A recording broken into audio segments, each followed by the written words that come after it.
Hello, Jeremy Chambers, Independence Acres Homestead here with my constant companion Ruby. Today we're going to be going over the products that we harvested from our hemp. This is the second video in the series. Stay tuned.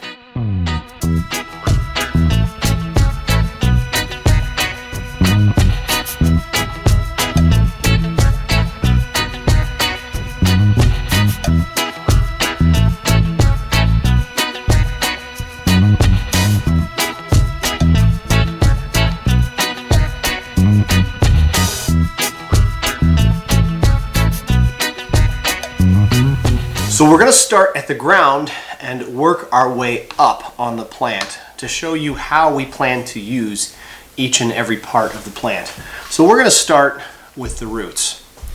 The root structure of the hemp plant, especially the ones that we grew since we're growing them in a pot, didn't get super large. It's a very fibrous material here. But what we plan to do with these is we're going to chop them up and we're going to create an infused oil with the hemp root. We'll be using a fractionated coconut oil so it maintains its liquid state at all times. We'll be chopping this up into small pieces and it'll go into an oil and it will stay in there for about a day in a crock pot so that it heats up but doesn't cook and then begins to infuse the properties. Now, why hemp root, you might ask? Well, hemp root is a member of the cannabis family, right? Hemp is a member of the cannabis family. And there are some purported medicinal properties in the hemp root. They say it's very good for skin conditions, such as eczema or extremely dry skin. And it's also supposed to have some antibacterial, antibiotic properties in it as well. Now, I am not an herbalist by any means. I'm strictly going by some information that, of course, we would get on the beautiful internet, where we would be without it. And but we're going to do what we can to use, like I said, each and every part of the plant. So might as well give it a try. Next, we're going to be talking about the stalk of the hemp plant. Now, this is where most of the value lies for people who are raising hemp for fiber. So the process of getting these broken down into usable fibers will require a process called retting, R-E-T-T-I-N-G. And what retting will do is, there's two different ways to ret. You can either do field retting or wet retting. We're going to be doing wet retting, and we'll be actually immersing these stalks into our pond for about 3 weeks. And this is just going to allow that bacteria that's in the pond to begin to break down the fibers so that we can pound them out and use it either to weave into some rope. We could even spin it like a wool, like a yarn. But we've got, we're only growing, like I said, a max of 12 plants at a time. As of right now, I've got 7 stalks, so there's not much I can do with this. But in the spring, I'm hoping to have another 12 plants grown, so we'll be able to take all of this out and ret it at once and then begin to pound it into fibers. Now, the other retting, which is going to be very popular in large commercial operations, is field retting, and that's where they just cut it down and they'll leave it on the ground and allow the dew and the natural environment to begin to break it down. Field retting can take a little while longer, but it's a lot less labor intensive, doesn't require the stirring of the water, doesn't require just quite as much hovering over it, doesn't require to be watched quite as closely. So while we're going to just go ahead and do the wet retting in our pond. The third product that we have harvested from the hemp that we grew is hemp hay. Now, we'll be using this to feed to the rabbits as we go through the winter, kind of as a treat, only because we don't have a lot of it right now. But what it is just all of the small leaves and branches, the minor ones branching off of the main stalk of the hemp plant. And we just allowed it to dry in the house here. So, as you can see, it's not brown dry, it's a nice green dry like a hay. And this is just going to maintain a nice nutrient balance similar to hay, but also give some roughage for our rabbits through the winter here. Like I said, not a lot of it, but it's going to give us that ability to just see how they like it. So far, they seem to really like all of the green, fresh leaves we provided them off of the hemp plant. So I'm really happy to be able to provide them this hemp hay through the winter.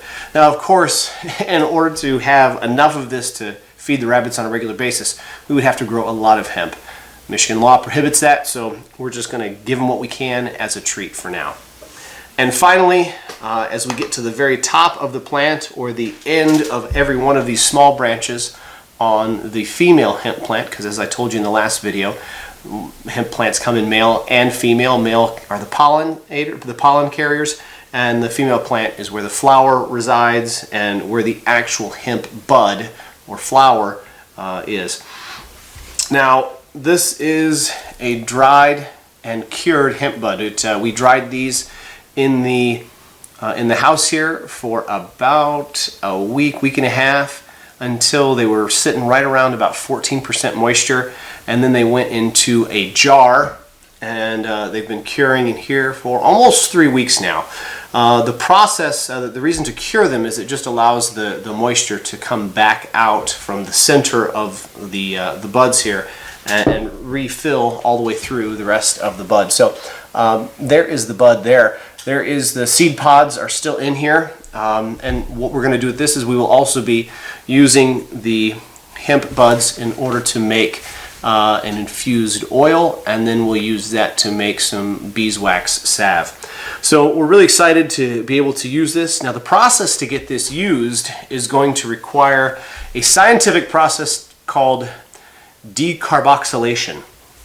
And basically what that does, what it is you've heard of CBD oil. Well, these contain, as of right now, what's called CBDA oil. And in order for the CBDA to be converted into CBD, they have to go through the process of the decarboxylation. And it's just a process of heating these to about 225 degrees for 20 minutes in our oven.